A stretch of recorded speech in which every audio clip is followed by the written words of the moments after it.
Hello viewers, my name is Zach Hardy, and this is my live review of WWE Great Balls of Fire.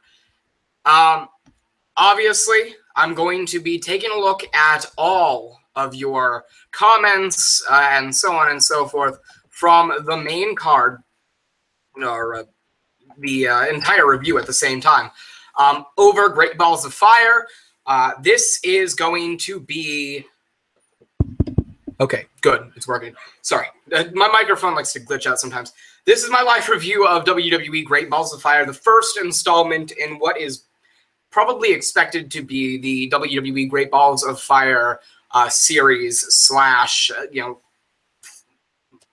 well, I don't know what else you would call it besides a series. Overall, I have a few... I guess simple thoughts on the show overall. Obviously, I have my own opinions on the matches going throughout the night, and it has been an awesome night of wrestling for me. We had WWE Great Balls of Fire, and before that, we had USW Severity pay-per-view for the month of July. So it's been a pretty decent... It's been a pretty good night for wrestling, at least for me so far tonight. With that being said, if you like this stream and if you like this review, if you're watching after the live stream scenario, please remember to like this video, comment if you would like to, and subscribe to the channel. Every subscription, like, and so on and so forth does a lot for this channel and means a lot to me personally. So with that being said, we get into the entire idea of Great Balls of Fire and the show in it and of itself, as I accidentally make this whole thing full screen by accident, obviously. Just moving this out of the way so that way I can actually see your comments is the best part. Okay. I believe I have it under control now. Okay. Well, never mind. I don't. Whatever. My, I guess, full-on thoughts of Great Balls of Fire is very simple. It's very... I don't know how else I would like to call it except for very, I guess, very deliverable. It delivered in the way that I would hope it would have.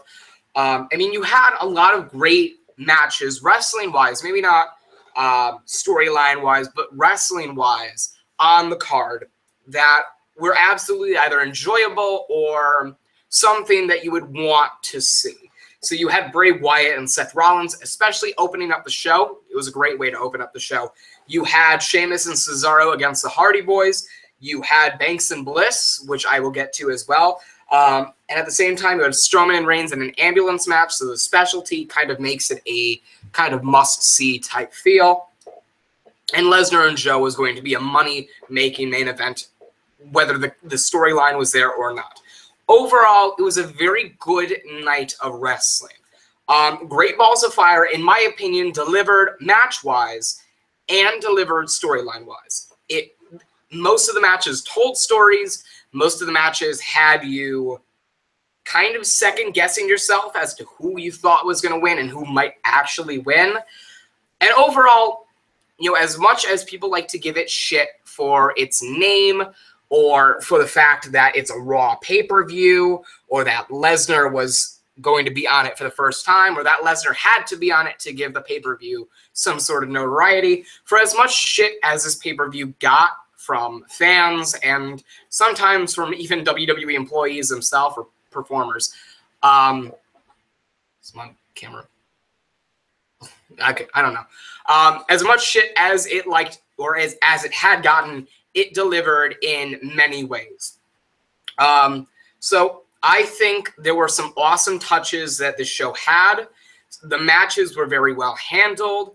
I liked how most of the story, as I mentioned before, most of the matches had story to them. That was awesome to see, and it's something you don't get very much out of the WWE main card product. When you had Raw, which has kind of become second fiddle to SmackDown, even though, now post-Superstar shakeup, slash obvious draft, it's kind of slanted a little bit in favor of both shows being on equal grounds. I think Raw really managed to deliver with great balls of fire, and it really showcased a lot of the story that you should be interested in and that should be focused on going into SummerSlam, which is more than likely, I believe it's going to be the next pay-per-view for Raw and the next dual brand pay-per-view for the WWE. So getting into the show, we start out with the first match, and before I get into the matches, I would like to point out that these matches are now going to be graded based off of what I call the Hardiac meter. And the Hardiac meter goes from 1 to 5 with 0.25, 0.5, and 0.75 in the middle of those to deliver a more accurate representation of the matches. So those are kind of like my Dave Meltzer type rating scale for stars based off of a 1 to 5 or 0 to 5 basis. So that is what they are graded on, and that is why you get the rating that the matches have for why they get it. So the first match on the card featured Bray Wyatt and Seth Rollins. The match, I believe, had a story more so going into it than it had afterwards. You had Bray Wyatt, who, and let me make this clear, the commentators even stated this as somewhat true. So it kind of, the commentators themselves branched out on the audience's obvious thought on Bray Wyatt by saying that this was somewhat of a must-win because of all the shit that Bray Wyatt talks about, biblical verses, ideology talk, whatever it may be, whatever he spurts out about every week, he has to start backing it up. And the commentators actually took notice of the fact that he's not backing up what he says. And they played into that throughout the entire match. So for Bray Wyatt, it was a must-win to kind of prove that he's not just all talk, which is a big thing that a lot of wrestlers in the WWE and on the main product tend to have a problem with. They speak a lot, but they can't get it done. And it's not their fault per se, it's the booker's fault mostly, but I mean, on the second hand, many performers talk a lot of shit, but can't really back it up in the ring with performance-wise. But when it comes down to result-wise, it's obviously the booker's choice and what happens. So Bray Wyatt goes into this match having to win in order to prove that he's not just all talk. And I like that story because it kind of makes me a little bit more interested in Bray Wyatt as a character. I'm obviously interested in Bray Wyatt as a performer. I think his unorthodox style of wrestling kind of mends well with the rest of the performers on the roster. But now with the idea that he has to win to back up his talk, he's not just all talk anymore, that makes me more interested in his character. And while we're on the subject of Bray Wyatt, we go on to the subject of Seth Rollins. And the commentators don't acknowledge it, but in my opinion, I feel as though Seth Rollins is kind of on unstable ground. He'll have a high road, and then he'll go down a little bit. Perhaps he'll measure up to another high road again, and then go back downhill. He's kind of on somewhat of a roller coaster path. It's not just one stable, either upwards or downwards, line. Or even on just a simple straight line. It's always ups and downs, and then ups and then downs. And the commentators obviously don't acknowledge that, but in my opinion, that's kind of where I see Seth Rollins heading into. I mean, he goes from being a Universal Championship contender against Finn Balor at SummerSlam to having to try to capture that Universal Championship for the mid-2016 portion, which is kind of like a down, it's kind of like keeping on the upgrade. And then he goes downwards when he gets taken out of the Authority, and instead of having it be a redemption type process from that moment to WrestleMania. He's kind of in the state of limbo where he's in these feuds where it's just, okay, it's like a 50-50 toss of the coin. The feud doesn't matter. It's not very prominent. And then he, gets hurt. Well, going into Triple H, that goes downhill from that stable, that stable run. And then he goes downhill, and then he goes all the way back uphill when he fights Triple H, and then wins against Triple H, and then goes to contend for the Universal title again. So it keeps his process of going up. And then he's going back down now with his feud against Bray Wyatt, and even further down now that he's lost. And that is kind of the way I've seen Seth Rollins over the past number of weeks. Now, this match, wrestling-wise, I very much enjoyed. I thought it was a good feature to have start the show. I thought it was that perfect balance of, okay, not too energetic to drain out the fans, but not too sluggish and run-of-the-mill to the point where the fans are aggravated with how the show opened and it hurts the show for the rest of the night. It was a nice balance of, okay, it was a really good wrestling match. Wasn't too great, or it wasn't, fantastic. It wasn't poor. It was really good, or good. Not great. It was really good. And it was that, like, nice straight line that gives some breathing room for the rest of the show. I liked how Bray Wyatt and Seth Rollins matched up. It seemed to be a nice balance of this indie style transitioned into WWE in-ring style versus this very unorthodox character-based in-ring slope that Bray Wyatt goes on with in the ring. I liked how both men matched up. They had a sense of chemistry. Bray Wyatt played about his character of, I'm a spooky dude, and Seth Rollins played into this character of, okay, I'm resilient. And whatever happens, I'm going to fight through, and I'm going to keep persevering. And ultimately, Bray Wyatt ends the match with a poke to the eye as he's on the outside. Rollins is reaching to the outside to bring or to grab Bray Wyatt in, pokes Rollins in the eye, while the referee is not, capable of seeing. He's on the right spot to see the whole poke to the eye or the whole, whatever you may describe it as, and gets back in the ring, hits the Sister Abigail, 1, 2, 3, Bray Wyatt wins clean. So, of course, I like how it has a clean finish. I like how Wyatt kind of takes a big step towards proving that he's not just all talk. And Rollins, at the same time, he was on the downslope, and he's obviously this doesn't help him too much, and losing just this, meh kind of wrestling-based, not storyline-based feud. It keeps him on that downward spiral, but he's obviously going to find a way to climb back up. It'll just take some time. I like the outcome of the match. I think Bray Wyatt needed to win this match more than Seth Rollins did. I like the story that it kind of told with Bray Wyatt, kind of having to prove not just that he's not all talk, but that he is very much capable of winning against big opponents. So it's not just like he can only win against, an Eric Rowan or a Luke Harper, those kind of like mid-card talent, but he can also win against like the main event talent, established performers. So I like that part, I like that whole aspect of the match.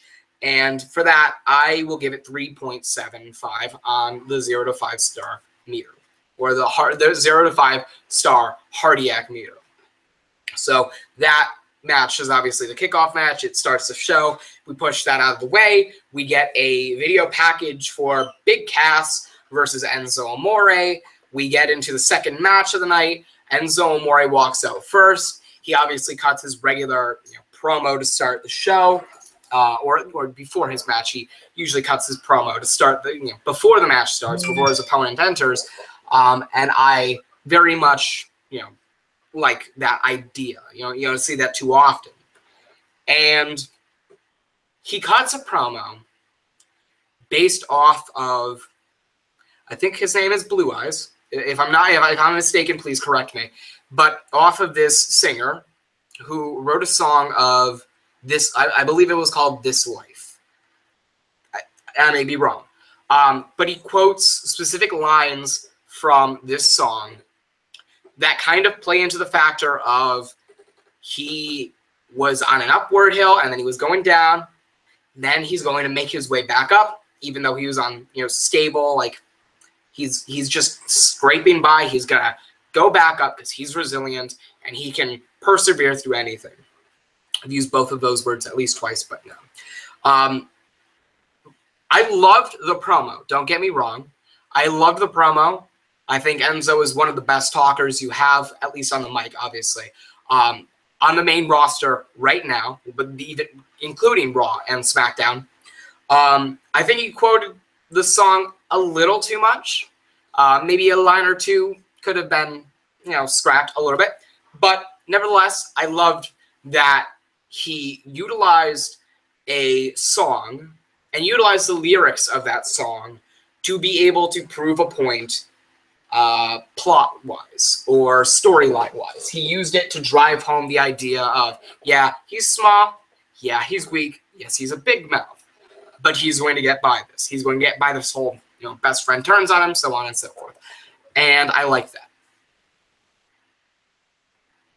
I don't know why, but my camera, the background is slanted. I don't know why that is. If that's catching you off guard, my apologies. Either way, Enzo cuts this promo. The fans are very receptive to it. He does the whole, I've got one word for you, Cass, SAWFT, soft, so on and so forth. Everybody's behind him, and honestly, it gets me behind him. I like his ability to not necessarily get under his opponent's skin, but get everybody else behind him, which eventually gets under his opponent's skin. So I like that ability. Do I think he's going to be booked right from here on out after this feud? Probably not. But it's worth a shot. We'll wait and see. Anyway, Big Cass comes out with a new theme, new Motiontron and everything like that. Gets in the ring. The match starts. And from bell to bell, it's pretty much exactly what you would expect. A squash match with Big Cass either throwing Enzo around or beating the shit out of him or tossing him out of the ring and waiting until he either stays out of the ring or climbs back in to break the 10 count. The match had a story to it. It showed the resilience of Enzo. But ultimately, the match was pretty much a dud. It was just a squash match. Enzo got virtually no offense in, except maybe one or two kicks to the gut and an attempted tackle on Big Cass. But aside from that, Big Cass just beats the shit out of Enzo and ends it with a pin after the big boot. And 1, 2, 3, Big Cass beats Enzo. And pretty much shows that whole sign of, yeah, I'm a big deal. I'm very cocky. So what? Hate me all you want. I'm the next big thing. I kind of like that idea of Big Cass thinking that Enzo is kind of below him, and this is just a waste of time until he gets into where he should be, which is the main event picture. But it seems like Cass thinks he's larger than life, or he's main event worthy just now, which I believe is just too soon. He's not proven himself in singles competition. He is still very much just a tag team performer in the eyes of many. And I think Cass needs to have a couple strong feuds before I can really take him seriously as this main event worthy performer.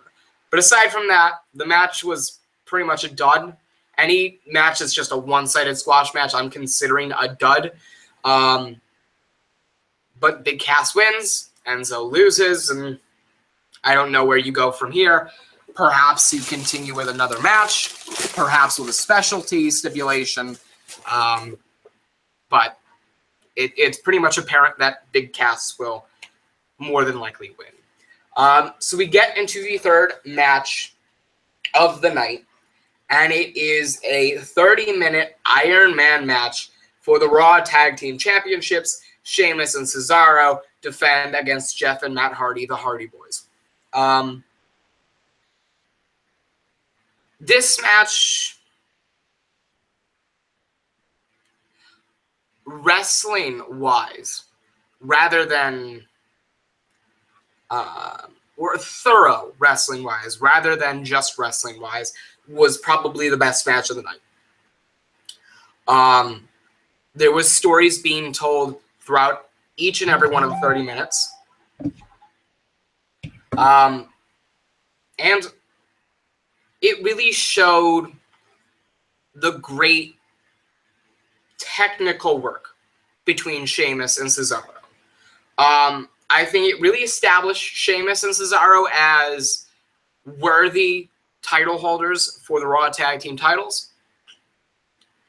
And from bell to bell, it was, okay, this is good, thorough, technical wrestling. So the match opens up immediately with Sheamus and Matt Hardy as the legal competitors. And then Cesaro gets in the ring, runs at Matt, and then slides out of the ring as Matt goes to, I think, hit a clothesline, if I'm not mistaken. And that was a distraction, which led Matt to turn around into a brogue kick, 1, 2, 3, within the first 15 seconds of the match. Sheamus and Cesaro already up a fall. Throughout the rest of the match, I believe it then turns into Cesaro and Sheamus get another fall, putting them up 2-0. And then the Hardy Boys capture one fall, puts them down 2-1. And then Cesaro and Sheamus capture another fall, putting them up 3-1. Then the Hardy Boys battle back to make it 3-3. And then at the very end, within, I believe, 30 seconds, if I'm not mistaken, there is a distraction caused. I believe it's Jeff Hardy that gets distracted. That allows Cesaro to roll up Jeff for the 3 count, putting him up 4-3 within the last 30 seconds of the match, and allows them to kind of just run out the time. So Cesaro then leaves the ring, runs about ringside until about 7 seconds left. Jeff hits a twist of fate, covers him with 2 seconds left. There's not enough time, and that is it. Sheamus and Cesaro pick up the win, 4-3 in the 30-minute Iron Man match, and walk away with retaining the Raw Tag Team Championships. I think it was a thorough wrestling-based match of the night, based off of the fact that you had Sheamus and Cesaro working a very technical pace, and the Hardys kind of working a very up-tempo pace. And it kind of battles of, okay, if the Hardy Boys are in control, then they're firing on all cylinders. It's like, okay, 15 seconds go by, there's about 3 or 4 moves hit. 5 or 6 moves hit. Sheamus and Cesaro in control, out of 15 seconds, there's about 1 to 3 moves hit. So it's kind of this up-tempo versus slow mentality type of battle that goes on throughout 30 minutes.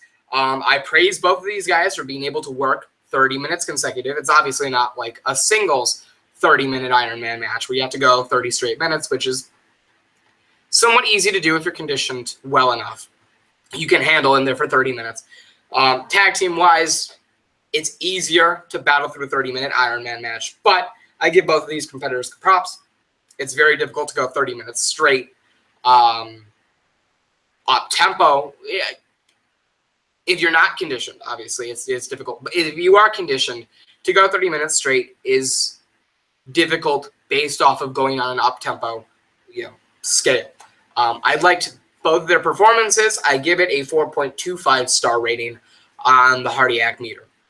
And that transitions into our fourth match. And that is for the Raw Women's Championship. It is Alexa Bliss defending the Raw Women's Championship against Sasha Banks. And I liked this match. I found it very intriguing to see the more athletic and able side of Alexa Bliss and the more championship-hungry side of Sasha Banks. I think this match established Alexa Bliss as a worthy holder of the Raw Women's Championship. I think in order to be able to establish yourself as someone worthy of holding a championship that you hold, you have to at least have had a match that defines that throughout your run. And I think that this match was exactly that for Alexa Bliss. I think it established her as a worthy holder of the title. I think it established her as the top heel on the Raw Women's roster. And I think it established Sasha Banks as more of a tweener than a face or a heel. The match was solid throughout. Obviously, you're going to have things that overshadow the performance. So such things as them stalling throughout the match or stalling through points of the match.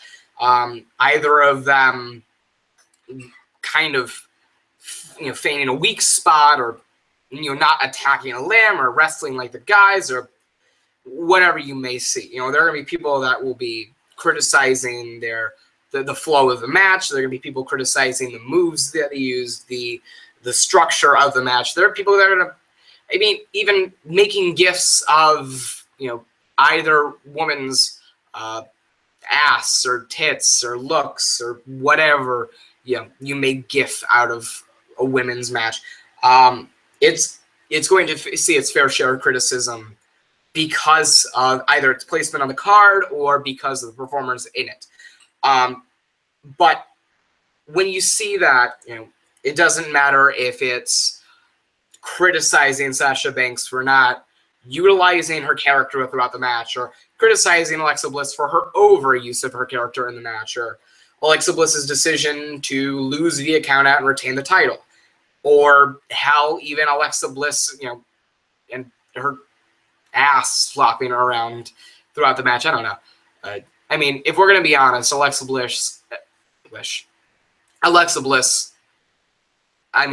her shorts should cover up her, or are supposed to cover up her ass, but they never really do, which is why you see so many gifs. So when you see that kind of criticism, when you see that kind of idea on the match and its tempo, and you see the ideas that other people, or the opinions that other people have on this match, watch it for yourself. Look at it for the wrestling aspect rather than the attractiveness of either woman or the characters that they played or how the match went. Focus on the match itself. And I think for the match itself, it was probably the best match Alexa Bliss has had on the main roster. I think it's probably one of the best matches that Sasha Banks has had since her feud with Charlotte, if not the best.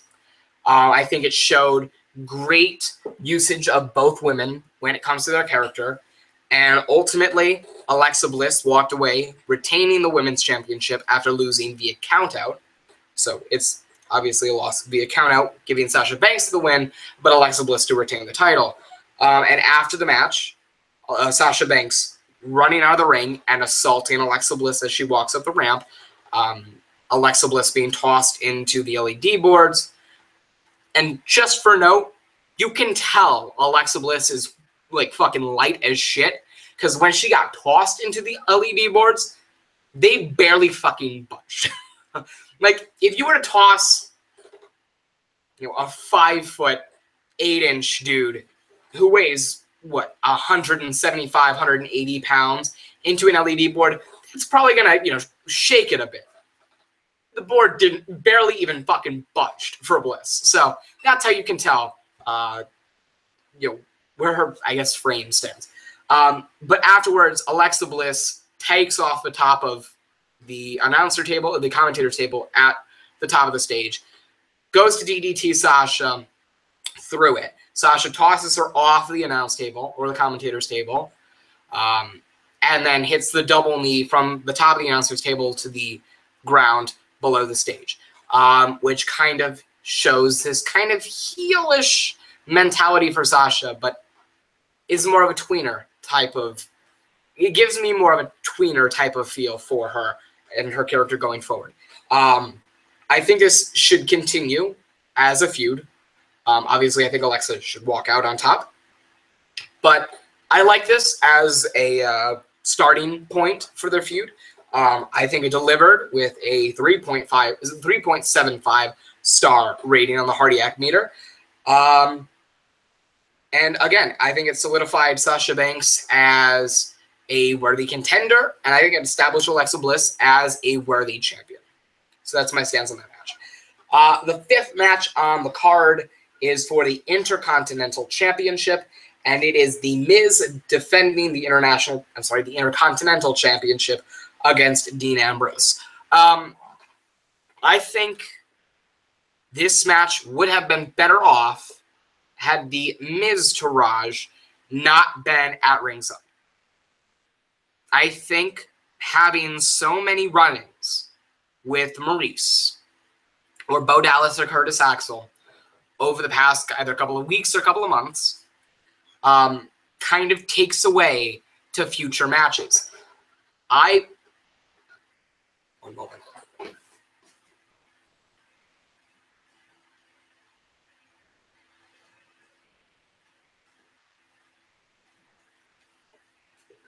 There's like a light. There was a light outside of my door. Glass door. I don't know what that was. Probably a headlight from the street below or from the street behind. I think the run-ins that take place with Maurice, especially, tend to take away from future matches, especially when they are at ringside, because you know they're going to get involved. It seems as though it takes away Miz's credibility as Intercontinental Champion, because you see him unable to beat anybody one-on-one when it matters most. He's either got help from Maurice or he's got help from anybody else at ringside. Or he utilizes the stipulation well. And I'm not saying that's a bad thing per se. I'm not saying it's a bad thing for him to use outside interference, because while outside interference is always a sin, thank you, Christian Miracle, it kind of plays into his character. So I like that they utilize his character to the fullest extent. But when it comes down to solidifying him as a worthy champion, even though he's won and held the title 7 times, it takes away his credibility in his current reign. Because if you think about it, over the past 3 reigns that he's had, Maurice has been involved in all of them. So just having outside interference be a common thing that almost always helps The Miz win, it takes away from his credibility in being a champion or being a worthy contender for any other higher-up championships. So it's one thing if Maurice or Bo Dallas or Curtis Axel are at ringside, but it's another if they interfere or get involved, or if they do that on a consistent basis. That seems to very much take it away. And I gave this match a 3.5 stars on the Hardiac meter, not only for the reason of the outside interference being commonplace, but because they did Miz did a very interesting thing that you don't see very much in the WWE product, where he actually targeted Ambrose's knee. I believe it was the left knee, if I'm not mistaken. But he targeted it throughout the midway portion of the match. And that would automatically get it up to 3.75, possibly even 4.0 if it was done very well. But I can't really credit this match for having that kind of limb targeting, because Ambrose played it off like it was nothing. I mean, of course, after a move, if he landed on his leg or if he hit his knee on something like that, he would play into the factor of, ow, my knee hurts, but he was still able to pull off all of his regular moves. He was still jumping off the top rope. He was still doing his suicide dives. He was still running out of the Irish whip without any problem. So the impact that Miz did to the knee wasn't really felt and wasn't really seen. So I can't give too much credit for that, other than the credit that I can give for Miz to be actually able to pull that out. So that kind of took away from the match, in my opinion, for a lot of the enjoyment. So I give it a 3.5 stars on the Hardiak meter. And Miz ended up retaining the Intercontinental Championship after a skull-crushing finale, after a Bo Dallas, I think it was cheap shot, behind the referee's back on Ambrose. So Miz wins, Miz retains, and I hope this feud is done. I hope it becomes Miz versus somebody else for the IC title going into SummerSlam. And I hope there's a good story behind that feud as well. Match number 6 is the ambulance match between Braun Strowman and Roman Reigns. And thorough wrestling-wise, Cesaro and Sheamus versus Hardy Boys was the match of the night. Just straight wrestling-wise. Entertaining, and at the same time brutal and physical-wise, Strowman and Reigns was the match of the night. There's a lot that I can say about this match. There's chocolate in my keyboard. How the fuck did that get there? Okay, there's a lot that I can say about this match. And I can say, or I can go on for hours about Braun Strowman being the best character in wrestling today, or I'm sorry, wrestling in the WWE today. I can go on about as much as I want about Roman Reigns only being able to perform in physical matches and not just thorough wrestling matches, or in not thorough wrestling matches. But I have to give credit to both men here tonight, both for their performance in the match and for their performance after the match. It was physical. You had a lot of story told throughout the entire match. You had Strowman going back to utilizing the ring steps. You had Roman utilizing a chair, acknowledging that he needs a weapon to be able to batter and take down the beast or the monster. You had Reigns acknowledge that he needs help to be able to keep Strowman down. Not just take him down, but keep him down. You had Strowman shrugging off chair shots like they were marshmallows to the hair. And then chase Roman Reigns up the ringside. You had Roman Reigns, when he's in dire situation and Strowman's trying to carry him up the ramp towards the ambulance, have him get off or get back down and then run back into the ring to get as far away from the ambulance as possible and try to regroup as much as possible. And at the same time, you had Strowman utilizing whatever he could to destroy Roman Reigns. And you had amazing spots as well. You had Strowman rip open the doors, not rip them off, but try to shove Roman in. And when Roman didn't go in, he punched him in the face, threw him down, grabbed like a fucking lift bed out of the ambulance, and beat the shit out of Roman Reigns with it. You had Roman Reigns take Strowman as he's trying to run him through the LED boards, get off of his back, and then throw him or shove him through the LED boards. The match was physical. It was brutal. It was very well executed on both men's terms. I think it solidified Roman Reigns as somewhat of a threat to Braun Strowman. And I think it really, really proved Braun Strowman as this unbeatable monster. And I loved it.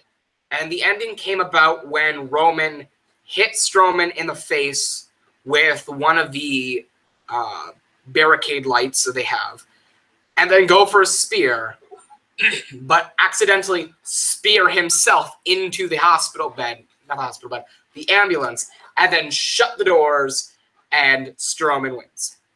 And as Strowman has his hands up in the air going, Braun!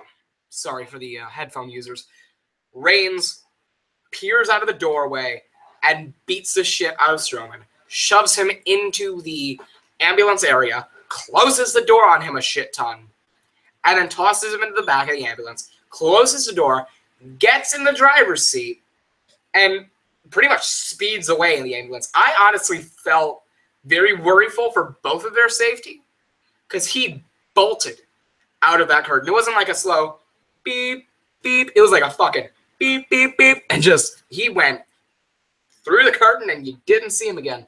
And the camera went backstage. They go into the parking lot area. Reigns stops, puts in a reverse, and drives the ambulance into one of those kind of like production trucks, like production 18-wheeler type things. And Strowman is then trapped from the inside. All the doors to get into the inside of the back of the ambulance are fucking like struck closed, or they're shut, or they're stuck. They are what's it called?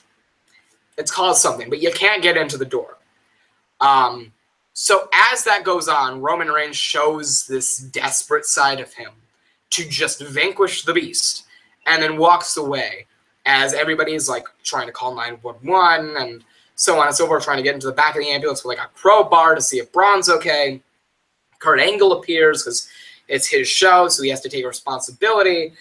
And then to kill time, they have Heath Slater versus Kurt Hawkins, as a side-by-side frame shows them like calling the fire department to get the jaws of life to open up the ambulance, and it made it look realistic. And I couldn't give WWE more credit in making it look as realistic as possible on a wrestling show. But they made it look realistic to the point where I feared as though, there was a slight chance that something could have gone wrong. I'm sure they had taken enough, protective measures to make sure that Braun wouldn't be hurt and that the crash would barely be felt. But even a small part of me deep down inside felt like, okay, let's just hope nothing actually did go wrong. So they are getting the jaws of life just as you hear like the bell ring. And I think Heath Slater ends up beating Kurt Hawkins off camera. And they are opening the doors with the jaws of life. And by the way, Heath Slater versus Kurt Hawkins, dud. As they are opening the door, it then beats open. And as they're trying to help Braun out and onto the stretcher, he's refusing. And he's getting weary. He's probably got a concussion, pretty heavy one. He's banged up and battered and bruised, and he's falling to his knees and everything like that. He's telling everybody to leave him alone, and he actually walks away from a car crash. So that makes Roman Reigns look like a more physical performer with a side of desperation that you haven't seen before. And it looks like Braun Strowman can survive a Titanic sinking or survive a fucking plane crash into the water or into the Atlantic Ocean while it's on fire.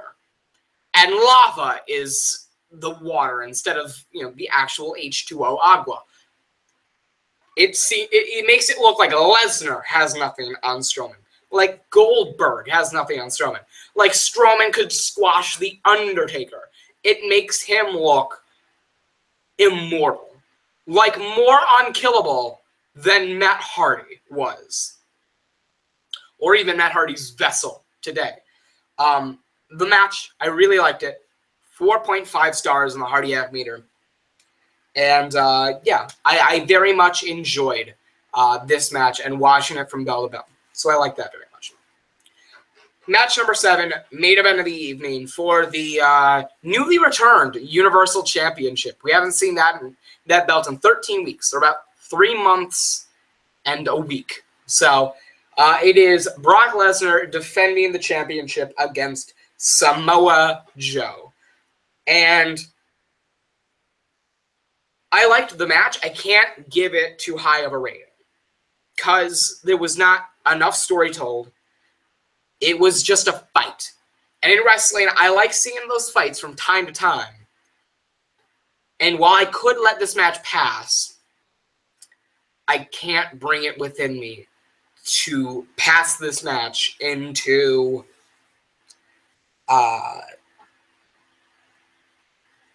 anything respectable or something that you can't miss, that you have to go back and watch. The match from bell to bell was just a fight. Hell, the match was a fight before the bell even rang. During introductions, Samoa Joe fucking rushed Brock Lesnar, beat him on the outside, then threw him through a commentary table. Then got in the ring, was like, yeah, I'm the shit. I'm the Samoan badass. Fuck Roman Reigns. I am the one in the main event. Worship me, bitch. And Lesnar, slowly gets his way into the ring and is smiling because he knows he's in for a fight, and he loves a fight. He's Brock fucking Lesnar.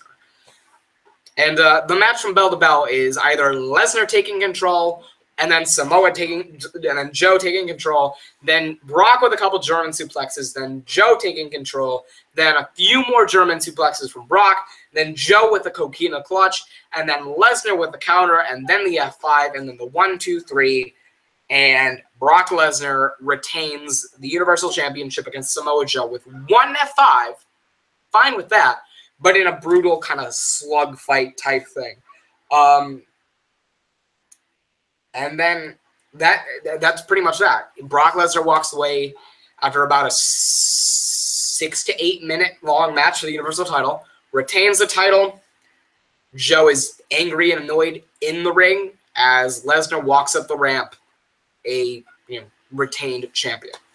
That match I give 3.25 stars on the Hardiac rating scale, and from that, the show is closed.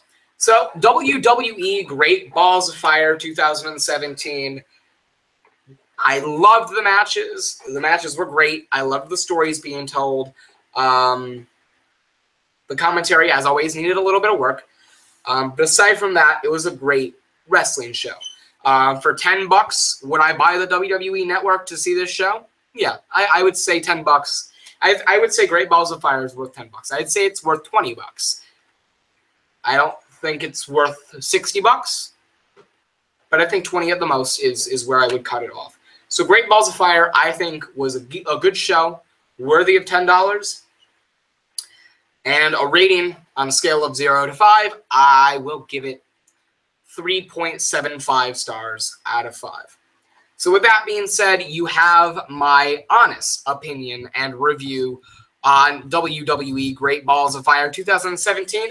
If you're watching this after the live stream, which is more than likely the case, feel free in the comments below to tell me your opinions and thoughts on the show. I will more than likely be getting back to you with a conversation, I guess, on the show. I hope you enjoyed the review, and I hope you enjoyed the video. If you did, remember to like, comment, and subscribe for more. And until next time, my name is Zach Hardy, and I am signing off.